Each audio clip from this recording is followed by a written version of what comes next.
O'rtoqlar, bu bizning sigirimiz 6 oylik ho'kizcha bor, yonida bolasi, qonida 2 oylik bolasi bor. 3 kundan beri qornida dimlanib qolib, juda bezovta bo'ldi. Biz ham shu bilan jonivorimizga qo'shilib bezovta bo'ldik. Har xil veterinarlar olib keldikda, bizda shunaqa shubha bo'ldiki, bu ip yeb qo'ygan yoki kelakka yeb qo'yganda oshqozoniga narsa tiqilib qolgan. Bizda Surxondaryoda shunaqa veterinarlar bormikan, yo'qmikan deb Muhammad aka keling. Mana shu yigit Uzun tumanidan o'zlari Instagram profillari bor. Oshqozoniga tiqilib qolgan narsani operatsiya qiladigan hojati bo'lsa, mutaxassislar bor ekan. Mana ukamiz o'zi molni ahvolini ko'rdi. Endi bu siz aytib bering. Molni holatiga qaraganda aka, hozir buni oshqozon muhiti buzilgan.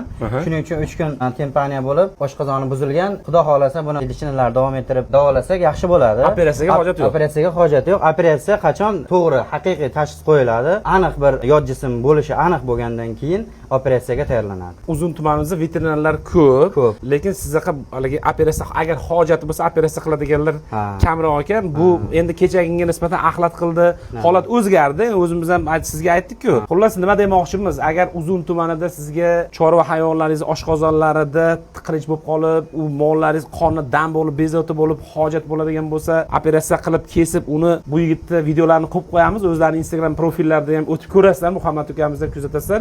Shu muammoni hal qilish uchun mutaxassislar bor ekan demoqchiman. Bu oshqozonda faqat ip, boshqa magnitlar ola olmaydigan yod jismlarda ham temir, suyak, shunaqa nimalarda ham operatsiya qilib olsak bo'ladi. Keser bor, masalan, homila o'lib, muguzlanish deydi, qotib qoladi. O'shalarni ham operatsiya qilib olyapmiz. Keyin desmotomiya, oyoq paylarini tortishi va shunga o'xshash har xil operatsiyalar hammasini qila olamiz. Bo'l. Uzun tumanimizda chorvachilik bo'yicha chorva hayvonlaringizda qanaqadir operatsiyaga ham bog'liq bo'ladigan, kesib oshqozondan nimalardir olib tashlashga hojat bo'ladigan bo'lsa, ko'rasizlar, kuzatasizlar.